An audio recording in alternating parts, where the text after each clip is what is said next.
ಎಲ್ರಿಗೂ ನಮಸ್ತೆ. ಇವತ್ತು ನಾನು ಹೇಳೋಕೆ ಹೊರಟಿರೋ ವಿಷಯ ಪ್ರತಿಯೊಬ್ಬರು ಅವರವರ ಜೀವನದಲ್ಲಿ ಅನುಸರಿಸಲೇಬೇಕಾಗಿರುವಂಥದ್ದು. ಯಾಕೆಂದರೆ ಇತ್ತೀಚಿನ ಜೀವನ ಶೈಲಿ ಅಂದರೆ ಈ ಆಧುನಿಕ ಜೀವನ ಶೈಲಿಯಲ್ಲಿ ಪ್ರತಿಯೊಬ್ಬರು ಅನಾರೋಗ್ಯ, ಶಾರೀರಿಕ ಇರಬಹುದು, ಮಾನಸಿಕ ಇರಬಹುದು, ಯಾವುದೋ ಅನಾರೋಗ್ಯದಲ್ಲಿ ಬಳಲ್ತಾ ಇದ್ದೀವಿ. ನಮ್ಮ ಸಮಸ್ಯೆಯಿಂದ ಹೊರಬರೋದು ಹೇಗೆ ಅನ್ನೋದೇ ಗೊತ್ತಾಗಲ್ಲ.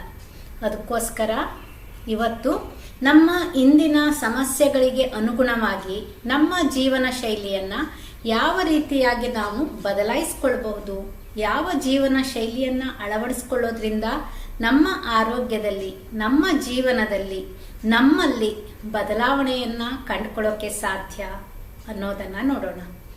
ಕೆಲವರಿಗೆ ಅತಿಯಾದ ಒತ್ತಡ, ಕೆಲವರಿಗೆ ಶಾರೀರಿಕ ಕಾಯಿಲೆ, ಇನ್ನು ಕೆಲವರಿಗೆ ಯಾವುದನ್ನು ಮಾಡಬೇಕು, ಹೇಗೆ ಮಾಡಬೇಕು ಅನ್ನೋ ಗೊಂದಲ. ಹೇಳ್ತಾ ಹೋದರೆ ಲಿಸ್ಟ್ ಉದ್ದವಾಗ್ತಾ ಹೋಗುತ್ತೆ. ಬೇಡ, ಯಾವ ಯಾವ ಸಮಸ್ಯೆ ಅನ್ನೋಕ್ಕಿಂತ ಮೊದಲು ಯಾವುದನ್ನು ಅಳವಡಿಸ್ಕೊಳ್ಬೇಕು ಅಂತ ನೋಡೋಣ. ಅದನ್ನು ಅಳವಡಿಸ್ಕೊಂಡಾಗ ಕಡಿಮೆ ಅಂದರೂ 48 ದಿವಸ ಪ್ರತಿ ದಿವಸ ಮಾಡಿದಾಗ ನಮ್ಮಲ್ಲಿ ಆಗುವ ಸೂಕ್ಷ್ಮ ಬದಲಾವಣೆಗಳು. ಯಾಕೆಂದರೆ ನಾನು ಒತ್ತಿ ಸೂಕ್ಷ್ಮ ಬದಲಾವಣೆಗಳು ಅಂತಾನೆ ಹೇಳ್ತೀನಿ. ಯಾವುದೇ ಬದಲಾವಣೆ ದಿಢೀರಂತ ಸ್ಥೂಲವಾಗಿ ಕಾಣಿಸಲ್ಲ. ಇವತ್ತು ಯಾವುದೋ ನೋವನ್ನು ಅನುಭವಿಸ್ತಾ ಇರೋನು 48 ದಿವಸ ಆಗ್ತಿದ್ದ ಹಾಗೆ ಆ ನೋವಿನಿಂದ ಸಂಪೂರ್ಣವಾಗಿ ಆಚೆ ಬರೋಕೆ ಸಾಧ್ಯ ಇಲ್ಲ. ಇಂದು ಯಾವುದೋ ಒಂದು ಮಾನಸಿಕ ಗೊಂದಲದಲ್ಲಿರೋನು 48 ದಿವಸ ಆಗ್ತಿದ್ದ ಹಾಗೆ ಸಂಪೂರ್ಣವಾಗಿ ಆ ಮಾನಸಿಕ ಗೊಂದಲಗಳಿಂದ, ಮಾನಸಿಕ ಒತ್ತಡಗಳಿಂದ ಹೊರಬರೋಕೆ ಸಾಧ್ಯ ಇಲ್ಲ. ನಮ್ಗೆಲ್ರಿಗೂ ಗೊತ್ತಿರೋದೆ. ಯಾಕೆಂದರೆ ನಮ್ಮ ಶಾರೀರಿಕ ಕಾಯಿಲೆ ಇರಲಿ, ಮಾನಸಿಕ ಒತ್ತಡ ಇರಲಿ, ಒಂದೇ ದಿವಸದಲ್ಲಿ ಕ್ರಿಯೇಟ್ ಆಗಿರೋದಲ್ಲ. ಅದು ನಮ್ಮ ಜೀವನ ಶೈಲಿ. ನಾವು ಹುಟ್ಟಿದಾಗಿನಿಂದ ಇಂದಿನವರೆಗಿನ ನಮ್ಮ ಜೀವನ ಶೈಲಿಯ ಆಧಾರದ ಮೇಲೆ ನಮ್ಮ ಶಾರೀರಿಕ ಮತ್ತು ಮಾನಸಿಕ ಆರೋಗ್ಯ ನಿಂತಿರುತ್ತೆ. ಹಾಗಿದ್ರೆ ನಾವು ಯಾವುದನ್ನು ಅಳವಡಿಸ್ಕೋಬೇಕು ಜೀವನದಲ್ಲಿ ಈ ಸಮಸ್ಯೆಗಳಿಂದ ಹೊರಬರೋಕೆ ಅನ್ನೋದನ್ನು ನೋಡೋಣ. ಮೊದಲನೇದಾಗಿ ಬರೋದು ಯೋಗಾಸನ, ಎರಡನೇದಾಗಿ ಪ್ರಾಣಾಯಾಮ, ಮೂರನೇದಾಗಿ ಧ್ಯಾನ.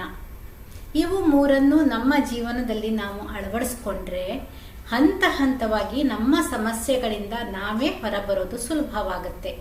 ಪ್ರಾಣಾಯಾಮ, ಯೋಗಾಸನಕ್ಕೆ ಆರಂಭದಲ್ಲಿ ಇದೋ ಒಬ್ಬ ಗುರು ಮುಖೇನ ಕಲಿತ್ರೆ ಒಳ್ಳೆಯದು. ನಾವು ಯೂಟ್ಯೂಬನ್ನು ನೋಡಿ ಕಲಿತಾ ಇದ್ದೀವಿ ಅಂತಂದರೆ ಯೂಟ್ಯೂಬಲ್ಲಿ ಎಲ್ಲವನ್ನು ವಿಸ್ತಾರವಾಗಿ ಹೇಳಿರಲ್ಲ. ನಮಗೆ ಯಾವುದೋ ಒಂದು ಗುರು ಮುಖೇನ ಹೋಗಿ ಆ ಯೋಗಾಭ್ಯಾಸವನ್ನು ಕಲಿತಾಗ, ಯಾವುದೋ ತರಗತಿಯ ಮೂಲಕ, ಶಿಕ್ಷಕರ ಮೂಲಕ ಕಲಿತಾಗ ಯೋಗಾಭ್ಯಾಸವನ್ನು ಸರಿಯಾಗಿ ಮಾಡುವ ಕ್ರಮ ಗೊತ್ತಾಗುತ್ತೆ. ಈ ಯೋಗಾಭ್ಯಾಸವನ್ನು ಮಾಡೋದ್ರಿಂದ ಏನಾಗುತ್ತೆ? ಯೋಗಾಭ್ಯಾಸ ನಮ್ಮ ಶಾರೀರಿಕ ಸ್ಥಿತಿಯಲ್ಲಿ, ಯೋಗಾಭ್ಯಾಸ ನಮ್ಮ ಶಾರೀರಿಕ, ಮಾನಸಿಕ ಮತ್ತು ಆಧ್ಯಾತ್ಮಿಕ ಮೂರಲ್ಲೂ ಪರಿಣಾಮವನ್ನು ಕೊಡುತ್ತೆ. ನಾನು ಒಂದೊಂದನ್ನು ಶಾರೀರಿಕ ಸ್ಥಿತಿ ಮತ್ತು ಒಂದೊಂದೇ ಸ್ಥಿತಿಯ ಮೂಲಕ ಹೋಗ್ತೀನಿ. ಯೋಗಾಭ್ಯಾಸ ನಮ್ಮ ಶಾರೀರಿಕ ಸ್ಥಿತಿಗೆ ಬೇಕಾಗಿರುವ ನಮ್ಮ ಮಾಂಸಖಂಡಗಳನ್ನು ಸದೃಢಗೊಳಿಸುತ್ತೆ, ನಮ್ಮ ಸ್ನಾಯುಗಳನ್ನು ಬಿಗಿಗೊಳಿಸುತ್ತೆ. ಅಂದರೆ ಸ್ನಾಯುಗಳಲ್ಲಿ ಸದೃಢತೆ ಬರುತ್ತೆ, ನಮ್ಮ ಅಂಗಾಂಗಗಳು ಪುನಶ್ಚೇತನವನ್ನ ಹೊಂದುತ್ತೆ. ಯಾವುದೇ ಅಂಗಾಂಗಗಳಲ್ಲಿ ಅನಾರೋಗ್ಯವಿದ್ರೆ ನಾವು ಪ್ರತಿನಿತ್ಯ ಯೋಗಾಭ್ಯಾಸವನ್ನ ಮಾಡ್ತಾ ಹೋಗೋದ್ರಿಂದ ಆ ಅಂಗಾಂಗಗಳಲ್ಲಿ ಮತ್ತೆ ಆರೋಗ್ಯ ಮರುಸ್ಥಾಪನೆಯಾಗತ್ತೆ. ಇನ್ನೊಂದು ಬಹು ಮುಖ್ಯವಾಗಿ, ಪ್ರತಿನಿತ್ಯ ಯೋಗಾಭ್ಯಾಸ ಮಾಡೋದ್ರಿಂದ ನಮ್ಮ ರಕ್ತ ಪರಿಚಲನೆ ಸರಾಗವಾಗಿ ಸಾಗುತ್ತೆ. ಇವು ನಮ್ಮಲ್ಲಿ ಆಗುವ ಸ್ಥೂಲ ರೂಪದಲ್ಲಿ ನಾವು ಕಾಣುವಂತಹ ಬದಲಾವಣೆಗಳು. ಇದರ ಹೊರತಾಗಿ ಇನ್ನೂ ಅನೇಕ ಪ್ರಯೋಜನಗಳನ್ನು ನಾವು ಶಾರೀರಿಕ ಸ್ಥಿತಿಯಲ್ಲೇ ಗುರುತಿಸೋಕೆ ಸಾಧ್ಯ. ಅಂದರೆ ನಮ್ಮ ಆರೋಗ್ಯವನ್ನ ನಾವು ಅತ್ಯುತ್ತಮವಾಗಿರಿಸ್ಕೊಳ್ಬೇಕು ಅಂದರೆ ಪ್ರಥಮವಾಗಿ ನಮಗೆ ಬೇಕಾಗಿರೋದೇ ಇವುಗಳು ನಮ್ಮಲ್ಲಿ ಇವುಗಳ ಬದಲಾವಣೆಗಳು ಆದಾಗ ರಕ್ತ ಸರಿಯಾಗಿ ಸಂಚಾರವಾಗ್ತಾ ಇದೆ, ರಕ್ತ ಪರಿಚಲನೆ ಸರಿಯಾಗಿ ಆಗ್ತಾ ಇದೆ, ಆಹಾರ ಸಮರ್ಪಕವಾಗಿ ಜೀರ್ಣವಾಗ್ತಾ ಇದೆ, ಅಂಗಾಂಗಗಳು ಪುನಶ್ಚೇತನ ಹೊಂದಿದೆ, ನಮ್ಮ ಮಾಂಸಖಂಡಗಳು ಸದೃಢಗೊಂಡಿದೆ, ಸ್ನಾಯುಗಳು ಬಲಗೊಂಡಿದೆ ಅಂದಾಗ ನಮ್ಮ ಆರೋಗ್ಯದಲ್ಲಿ ಸುಧಾರಣೆಯನ್ನ ನಾವೇ ಕಾಣೋಕೆ ಸಾಧ್ಯ. ಎರಡನೇದಾಗಿ ಬರೋದು ಪ್ರಾಣಾಯಾಮ. ಪ್ರಾಣಾಯಾಮವನ್ನ ಯಾಕೆ ಮಾಡಬೇಕು ಅಂತ ಹೇಳ್ತಾರೆ? ನಮ್ಮ ಋಷಿ ಮುನಿಗಳು ಇವುಗಳನ್ನು ನಮ್ಮ ಜೀವನದಲ್ಲಿ ಅಳವಡಿಸ್ಕೊಳ್ಳೋಕೆ ಹೇಳಿರೋದ್ರ ಹಿಂದೆ ಯಾವುದೋ ಉದ್ದೇಶ ಇರಬೇಕಲ್ವಾ? ಪ್ರಾಣಾಯಾಮವನ್ನ ಮಾಡ್ತಾ ಹೋದಾಗ ಪ್ರಾಣಶಕ್ತಿ ನಮ್ಮ ಕಾಲು ಬೆರಳಿಂದ ತಲೆ ಕೂದಲಿನ ಬುಡದವರೆಗೂ ಸಂಚಾರವಾಗಬೇಕು. ಅಪಾನ, ಉದಾನ, ಸಮಾನ, ಪ್ರಾಣ ಮತ್ತು ವ್ಯಾನ ಅನ್ನುವ ಪಂಚ ಪ್ರಾಣಗಳು ನಮ್ಮ ಒಳಗಡೆ ಇದೆ. ನಾವು ಪ್ರಾಣಾಯಾಮವನ್ನು ಮಾಡ್ತಾ ಹೋದಾಗ ಈ ಪಂಚ ಪ್ರಾಣಗಳು ಕೂಡ ಸಮರ್ಪಕವಾಗಿ ಸಂಚರಿಸೋಕೆ ಶುರುವಾಗುತ್ತೆ. ಆ ಪಂಚ ಪ್ರಾಣಗಳು ನಮ್ಮ ಒಳಗಡೆ ಸಮರ್ಪಕವಾಗಿ ಕಾರ್ಯವನ್ನ ನಿರ್ವಹಿಸ್ತಾ ಇದೆ ಅಂದಾಗ ನಮ್ಮ ಆರೋಗ್ಯ ಉತ್ತಮಗೊಳ್ತಾ ಹೋಗುತ್ತೆ. ಅದು ಶಾರೀರಿಕವಾಗಿಯೂ ಇರಬಹುದು, ಮಾನಸಿಕವಾಗಿಯೂ ಇರಬಹುದು. ನಮ್ಮ ಉಸಿರಾಟವನ್ನೇ ನಾವು ಗಮನಿಸ್ತಾ ಹೋದಾಗ, ನಮ್ಮ ಉಸಿರಾಟದೊಂದಿಗೆ ನಾವು ಒಂದಾಗಿದ್ದಾಗ ನಮ್ಮ ಮಾನಸಿಕ ಒತ್ತಡಗಳು ಕಡಿಮೆಯಾಗ್ತಾ ಹೋಗುತ್ತೆ. ಮೂರನೇದಾಗಿ ಬರೋದೇ ಧ್ಯಾನ. ನಮ್ಮ ಋಷಿ ಮುನಿಗಳು ಕೊಟ್ಟಿರೋದು ಇದು ಕೂಡ.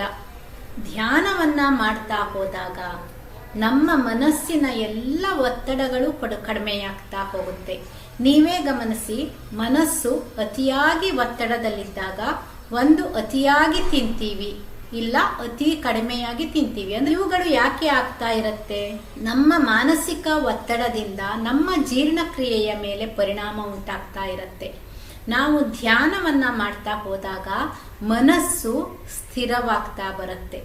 ಮನಸ್ಸಿನಲ್ಲಿರುವ ಒತ್ತಡಗಳು ನಿಧಾನವಾಗಿ ಆಚೆ ಆಗ್ತಾ ಹೋಗುತ್ತೆ. ಮೊದಲನೇ ದಿವಸದ ಧ್ಯಾನದಲ್ಲೇ ಎಲ್ಲವನ್ನ ಕಂಡುಕೊಳ್ಳೋಕೆ ಸಾಧ್ಯ ಇಲ್ಲ. ಮೊದಲ ದಿನದ ಯೋಗಾಭ್ಯಾಸ, ಮೊದಲ ದಿನದ ಪ್ರಾಣಾಯಾಮದಲ್ಲೇ ಎಲ್ಲ ಪ್ರಯೋಜನವನ್ನ ಪಡ್ಕೊಳ್ಳೋಕೆ ಸಾಧ್ಯ ಇಲ್ಲ. ಆದರೆ ಪ್ರತಿನಿತ್ಯ ನಾವು ಇವುಗಳನ್ನ ಅಭ್ಯಾಸ ಮಾಡ್ಕೋಬೇಕು.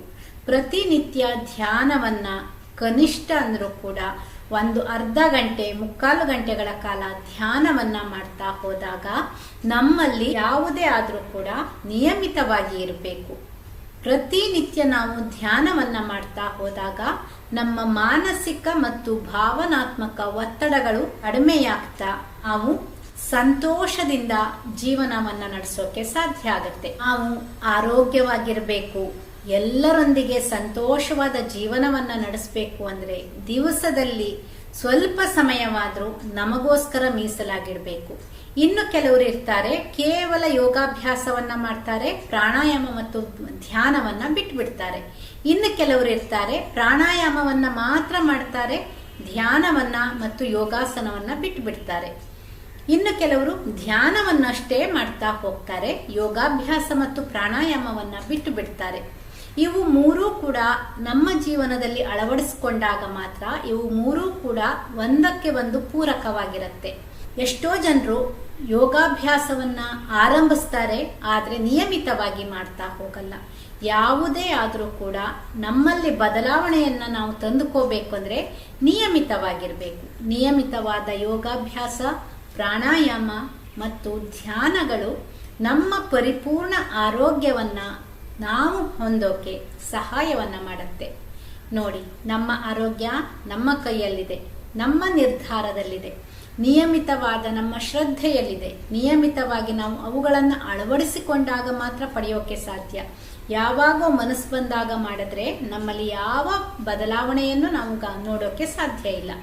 ಇವತ್ತಿಂದ ಪ್ರತಿಯೊಬ್ಬರು ನಮ್ಮ ಋಷಿ ಮುನಿಗಳು ನಮಗೆ ಕೊಟ್ಟಿರುವಂತಹ ಈ ಜ್ಞಾನ, ಯೋಗಾಭ್ಯಾಸ, ಪ್ರಾಣ, ಧ್ಯಾನವನ್ನ ನಮ್ಮದಾಗಿಸ್ಕೊಳ್ಳೋಣ. ನಮ್ಮ ಆರೋಗ್ಯವನ್ನ, ನಮ್ಮ ಜೀವನದ ಯಶಸ್ಸನ್ನ ಹೊಂದೋಣ. ಯಾರಿನ್ನು ಚಾನೆಲ್ ಅನ್ನ ಸಬ್ಸ್ಕ್ರೈಬ್ ಮಾಡಿಲ್ಲ, ದಯವಿಟ್ಟು ಚಾನೆಲ್ ಅನ್ನ ಸಬ್ಸ್ಕ್ರೈಬ್ ಮಾಡಿ, ಲೈಕ್ ಮಾಡಿ, ಶೇರ್ ಮಾಡಿ. ನಿಮ್ಮ ಅಭಿಪ್ರಾಯವನ್ನ ಕಮೆಂಟ್ ಮೂಲಕ ತಿಳಿಸಿ. Thank you.